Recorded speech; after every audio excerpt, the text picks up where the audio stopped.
moments when you looked around and whatever it was that kind of triggered it, you just thought, all that ambition, all that belief, now I know we can do it, now I know we are a team at that level, whether it was something you saw behind the scenes or the way you guys played in the game, just a moment when all that kind of slid into place? I think it was kind of like the way we started like interacting with each other in the locker room. I think our team chemistry like got to a point where we're just everyone was able to talk to everyone about different things. So I think kind of noticing that from the beginning of the year towards the middle of the season, I started seeing things like that. And then most importantly was seeing the way that we were all able to lock in, right, during practice, lock in during games, and just be able to be very communicative with each other.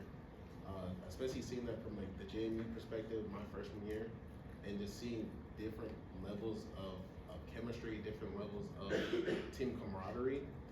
Seeing the way that we started to come together in the middle of the season, I think that was the biggest turn. We'll go with Daniel on your left and then Zach B. Yeah, it almost feels like you manifested this, almost. I'm curious, how much of a manifestation or a mind over matter player are you?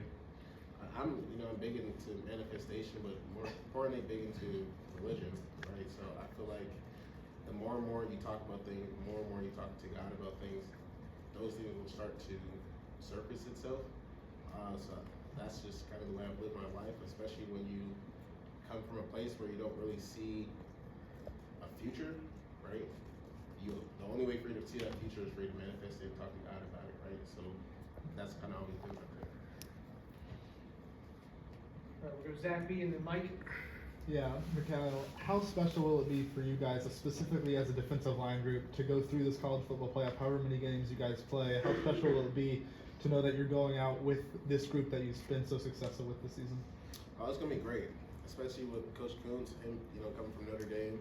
This is a big moment for him, and then just going forward it's big, especially us proving ourselves to every single scout, every single beat writer, everyone that's ever said that our D line is not the best D line in the country. Just continue to prove it, prove it against Notre Dame, and then go out there and play against the SEC team and just show it on every single level. That's something I'm excited about. We'll go Mike on your left and then Seth. Yeah, before the season, you said you want to prove yourself this year. You get all this recognition, lead the league, FBS and quarterback pressures. What's been kind of the most meaningful part of that outside of reaching the playoffs for you personally? Just to show that all my production that I did at JMU wasn't a fluke.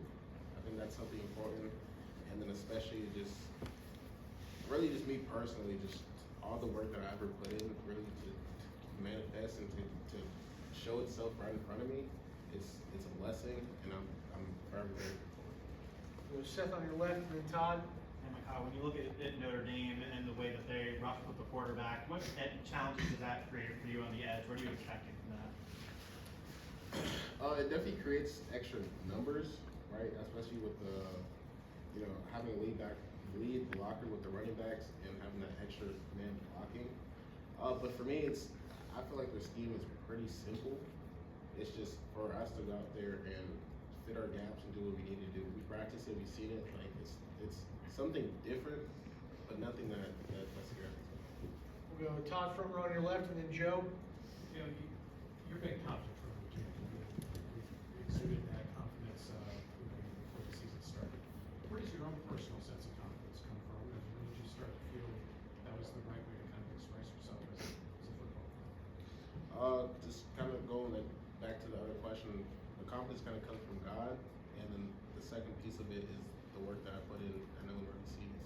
So once you know when you work your butt off every single day, you kind of understand that not everyone works the way that I work, not everyone works the way that my teammates work. So that confidence kind of shows itself in games, shows itself in practice, and just continues to bubble. And then once you see the results show, that confidence just skyrockets. We'll go Joe third row on your right and then Pete. Mikail, Notre Dame, very good rushing team, mobile quarterback. What are you trying to prove in this game, being one of the leaders on that defensive front? Really just that we're physical. I think that's the biggest thing. When you play against a team like this who wants to run the quarterback, that really means that they just want to grind it out. So this is really just going to be a physical ball game to see who outlasts the other, and I know it's going to be us on top.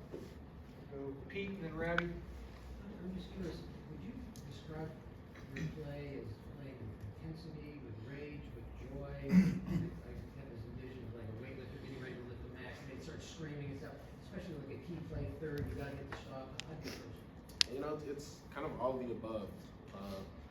Depending on the situation, it calls for different things, but I think it all starts for me is just playing this game with so much joy and passion, right?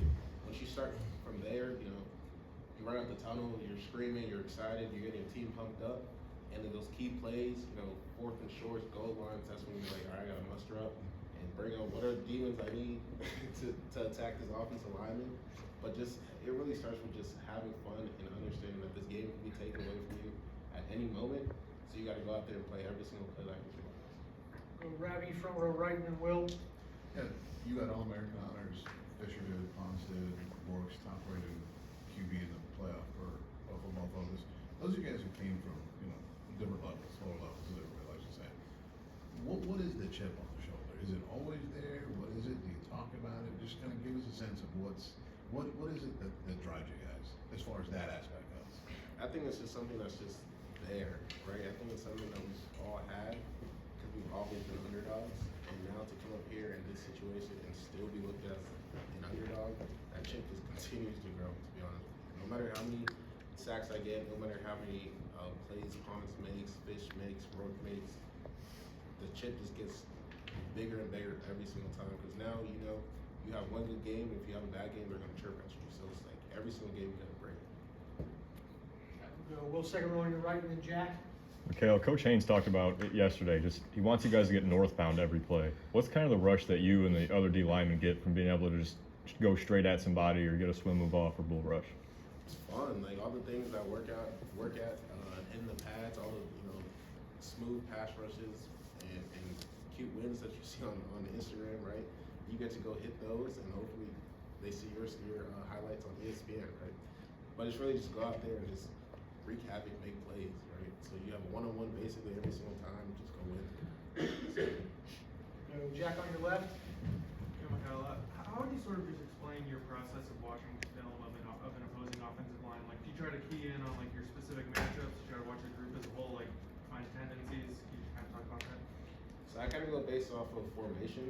So I'll go off formation tendencies, go do they like to run, in this formation are they run heavy, are they pass heavy, do they like gap scheme, are they zone scheme type of team.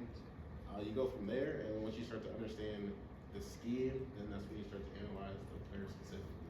You know, are they high hands, low hands? Does this guy come off with a lot of intensity? Is he kind of more finesse?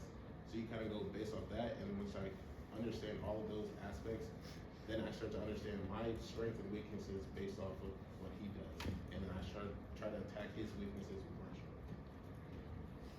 Great, thanks, Mikail. Thank Thanks, you. Mikail.